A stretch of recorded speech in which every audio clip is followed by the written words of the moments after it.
Namo Sang Hyang Adi Budaya, Namo Buddhaya.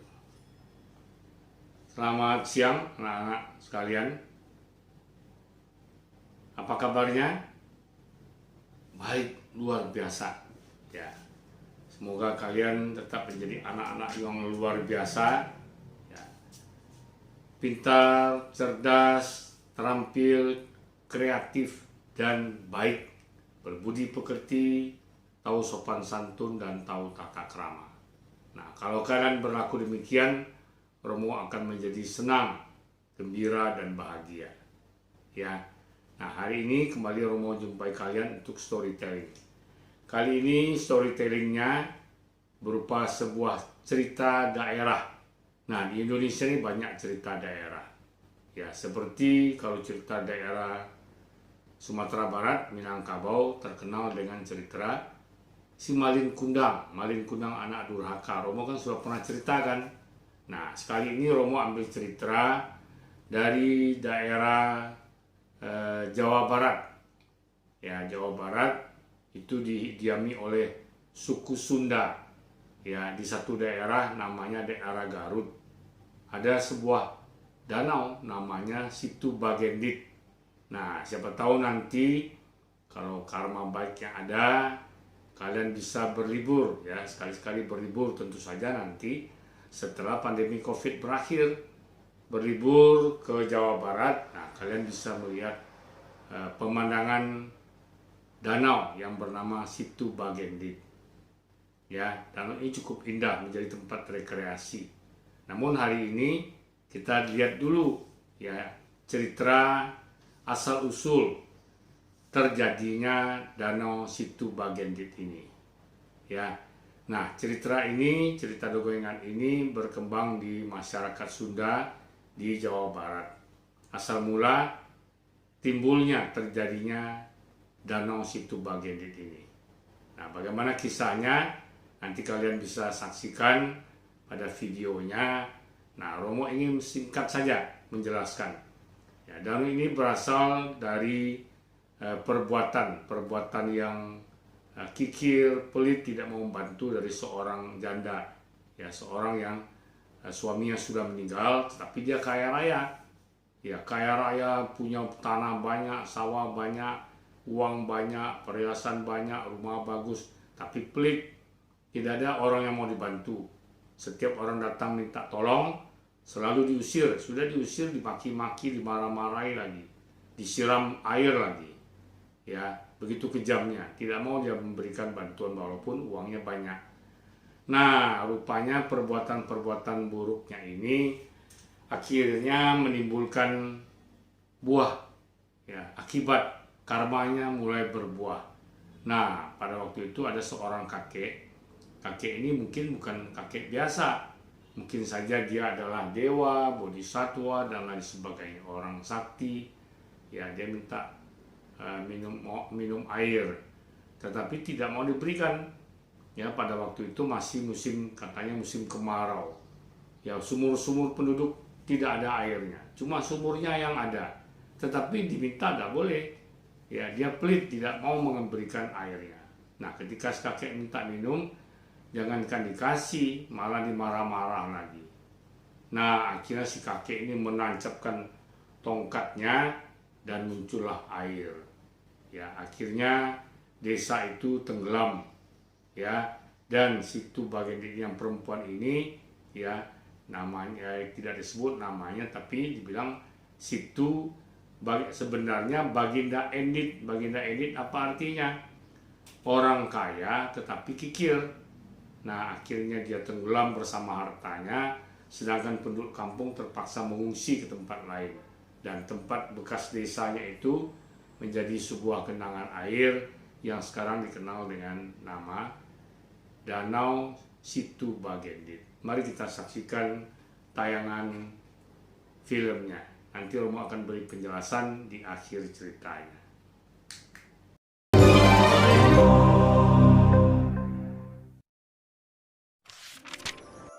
Danau Situ Bagendit. Provinsi Jawa Barat berada di kawasan sebelah barat Pulau Jawa. Provinsi ini berbatasan dengan Provinsi Banten di bagian barat dan Provinsi Jawa Tengah di bagian timur. Salah satu kota yang ada di Jawa Barat adalah Garut. Di kota Garut inilah terdapat sebuah danau yang dikenal dengan nama Danau Situ Bagendit. Danau Situ Bagendit memiliki cerita tentang asal-usulnya yang menarik. Bagaimana kisahnya? Mari kita simak dalam cerita berikut ini. Pada zaman dahulu kala, hiduplah seorang janda muda tanpa anak. Janda muda tersebut sangat kaya karena mewarisi harta kekayaan suaminya. Selama masih hidup, suami dari janda tersebut bekerja sebagai rentenir. Meskipun kaya raya dan hidup serba mewah, janda muda tersebut bersikap angkuh dan tidak mau membantu tetangganya yang hidupnya miskin. Bahkan siapa saja yang datang ke rumahnya untuk meminta bantuan pun diusirnya dengan kasar. Karena sikapnya yang pelit, maka warga desa memanggilnya dengan sebutan Bagenda Endit. Bagenda Endit artinya adalah orang kaya yang pelit. Bagenda Endit melanjutkan pekerjaan mendiang suaminya sebagai rentenir. Bagenda Endit meminjamkan uang dengan bunga yang besar dalam waktu pelunasan yang singkat. Banyak warga desa yang tidak mampu membayar hutangnya. Akibatnya, sawah atau ladang mereka disita oleh Bagenda Endit. Warga desa sangat takut dengan Bagenda Endit karena dia memiliki anak buah yang dikenal sangat kejam. Akhirnya, karena terjerat hutang dan tidak mampu membayar, warga desa menyerahkan sawahnya kepada Bagenda Endit. Warga desa banyak yang hidupnya jatuh miskin karena tidak memiliki lagi lahan pertanian. Mereka kehilangan tempat untuk mencari mata pencariannya untuk keluarganya. Warga desa yang kehilangan sawahnya terpaksa bekerja di sawah yang sudah menjadi milik Bagenda Endit.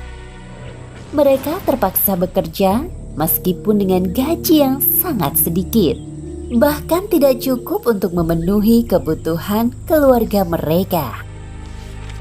Setiap hari, Bagenda Endit tidak lupa selalu menghitung jumlah kekayaannya yang semakin meningkat. Suatu hari, Bagenda Endit sedang berkaca sambil melihat kalung emas yang dipakainya.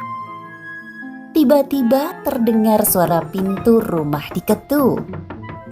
Ternyata yang mengetuk pintu rumah Bagenda Endit adalah seorang perempuan tua sambil menggendong bayinya yang menangis.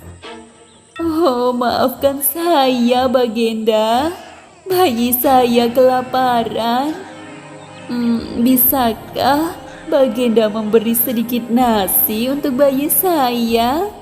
"Hei, perempuan tua tidak tahu diri. Kalau tidak bisa memberi makan, ya jangan punya anak. Sudah, sana pergi dari hadapanku." Setelah dibentak oleh Bagenda Endit, bayi tersebut menangis semakin keras.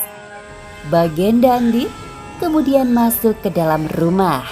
Melihat Bagenda Endit masuk ke dalam rumah, membuat perempuan tua tersebut senang.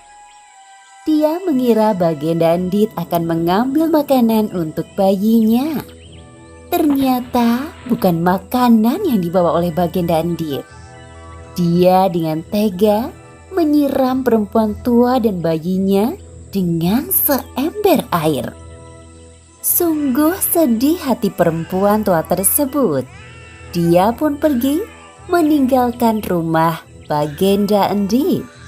Sedangkan bayi yang digendongnya menangis semakin kencang karena kelaparan dan kedinginan. Pada musim kemarau, desa tersebut mengalami kekeringan. Sungai-sungai menjadi dangkal dan kering airnya. Karena kesulitan air, beberapa warga desa datang ke rumah Bagenda Endit untuk meminta air. Kebetulan, sumur Bagenda Endit airnya masih melimpah. Bagenda, air sungai mengering. Kami kesulitan mendapatkan air. Jika Bagenda sudi menolong, berilah kami air dari sumur Bagenda. Enak saja, itu sumurku. Airnya hanya untukku. Kalau kalian butuh air, cari saja di tempat lain. Pergi kalian. Lagi-lagi, Bagenda Endit tidak mau memberikan bantuan kepada warga desa. Meskipun yang diminta hanya beberapa ember air dari sumurnya. Tidak lama setelah kepergian warga desa, seorang lelaki tua membawa tongkat ke rumah Bagenda Endit. Hei lelaki tua, mau apa kau datang ke sini? Bagenda, hamba kehausan. Berilah hamba seteguk air. Hamba sudah meminta air kepada warga desa lainnya, tetapi mereka tidak memiliki air sedikit pun. Bukannya memberikan air kepada lelaki tua tersebut, Bagenda Endit malah merebut tongkat milik lelaki tua tersebut. Dengan kejam, Bagenda Endit memukuli lelaki tua itu dengan tongkatnya. Lelaki tua yang malang tersebut jatuh tersungkur ke tanah. Setelah memukuli lelaki tua yang malang tersebut, Bagenda Endit melemparkan tongkatnya ke samping lelaki tua yang masih tersungkur di tanah. Aku tidak punya air untukmu. Pergilah sekarang juga, atau aku bisa bertindak lebih kejam. Lelaki tua yang malang tersebut meraih tongkatnya dan berusaha berdiri. Tubuhnya yang renta penuh dengan luka akibat pukulan dari Bagenda Endit. Akhirnya kakek tua tersebut berhasil berdiri dengan bantuan tongkatnya. Sungguh kamu manusia yang sangat kikir dan sombong. Kamu akan merasakan pembalasan yang sangat setimpal. Hei kakek tua, ini peringatan terakhir. Segera enyah engkau dari hadapanku. Sudah kubilang segera pergi. Hei, air apa ini? Kenapa bisa keluar air dari bekas tongkatmu? Engkau seorang penyihir? Air yang keluar semakin deras. Saking derasnya, sudah separuh rumah Bagenda Endit yang tenggelam. Sedangkan orang tua dengan tongkatnya hilang begitu saja tak berbekas. Tolong, selamatkan aku. Akan kuberi perhiasan siapa saja yang menolongku. Tolong. Air telah menenggelamkan rumah Bagenda Endit, tapi tidak satupun yang datang untuk menolong. Dan ternyata tidak hanya rumah Bagenda Endit saja yang tenggelam, tetapi juga seluruh desa. Para warga desa sibuk menyelamatkan diri. Seluruh warga desa akhirnya bisa selamat. Mereka menyaksikan desa mereka yang telah berubah menjadi genangan air yang menenggelamkan Bagenda Endit bersama seluruh harta kekayaannya. Akhirnya, genangan air yang sangat besar dan dalam itu diberi nama Situ Bagendit. Situ dalam bahasa Sunda artinya luas, dan Bagendit diambil dari nama Bagenda Endit. Sekarang, Danau Situ Bagendit menjadi salah satu tujuan wisata di kota Garut dan sekitarnya.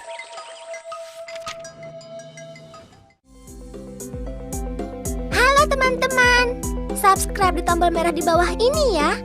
Like dan share juga di media sosial teman-teman. Dan satu lagi, isi komentar, usulan, atau saran juga ya. Terima kasih. Nah, anak-anak, telah kalian saksikan ya bagaimana akhirnya ya orang kaya yang kikir Ya, orang kaya yang kikir tidak mau membantu, tidak ada kemurahan hatinya, akhirnya dia menerima akibat karmanya, hartanya, rumahnya, kekayaannya, dan dirinya sendiri tenggelam ya di dasar danau Situ Bagendit ini. Nah, apa hikmah yang bisa kita ambil? Yang bisa kita ambil adalah kita harus semua kita ini harus punya kemurahan hati. Artinya, ketika kita ada lebih, kita mau membantu. Ya, jadi kalau ada orang yang kekurangan, kita mau membantu. Ada orang yang dalam kemalangan, kita mau membantu. Ada orang dalam kesulitan, kita mau membantu. Romo ingat pada waktu Romo kecil dulu, ada beberapa kejadian. Ada pernah waktu SD, teman Romo rumahnya terbakar. Habis. Ya, sama-sama bajunya, tasnya, buku-bukunya habis semua. Ya, dia numpang di rumah familinya. Nah, pada waktu itu, ya teacher, guru Romo mengatakan, ayo anak-anak kita bantu teman-teman kita ya. Nah, ternyata semua mau bantu. Ya, semua mau bantu. Sehingga akhirnya anak yang kemalangan kena kebakaran ini bisa sekolah lagi. Dikasih buku, dikasih baju seragam, kasih tas, kasih sepatu, sehingga dia bisa sekolah lagi. Nah, tentu saja ini sangat membantu, sangat menolong, ya, karena ada kemurahan hati dari teman-temannya. Nah, harusnya kalian semua juga begitu. Kita harus punya kemurahan hati, jangan pelit. Ya, hemat boleh, hemat tidak sama dengan pelit. Kalau orang hemat, ya dia belanja hati-hati, tidak sembarangan beli ini beli itu, terus misal beli makanan banyak-banyak, habis dimakan dibuang. Ya, beli pensil, beli pena sampai 10, yang dipakai cuma 1, yang lain hilang. Nah, ini namanya tidak hemat, boros. Tetapi kalau pelit, ya, tidak mau bantu orang. Untuk diri sendiri kadang-kadang pelit juga. Ya, tidak mau bantu orang. Ada orang kesulitan, orang lapar, kita punya makanan banyak, tidak mau dikasihkan. Ya, seperti Situ Bagendit ini. Ya, orang musim kemarau tidak ada air, rumahnya air berlimpah. Dia kasih pun tidak bakal habis, tapi dia tidak mau kasih. Nah, ini namanya orang yang pelit. Ya, jadi bedakan antara orang yang hemat dengan orang yang pelit. Ya, nah, pesan dari cerita ini, kita harus selalu bermurah hati, mau menolong, meringankan penderitaan orang yang kesulitan, orang yang kekurangan, orang yang sakit, dan lain sebagainya. Nah, mudah-mudahan kalian semua tidak menjadi orang-orang yang pelit, ya, tetapi menjadi orang yang penuh kemurahan hati, mau menolong, mau membantu orang-orang yang membutuhkan, orang-orang yang dalam kesusahan, kesulitan, tertimpa bencana, dan lain sebagainya. Nah, akhir kata, marilah kita mengucapkan salam Namo Sang Hyang Adi Budaya, Namo Buddhaya. Dan marilah kita dengarkan Bell of Mindfulness, kemudian kita breathing in, breathing out sebanyak 3 kali. Jangan ada yang tidak ikut, semua harus ikut. Ya, mari kita mulai.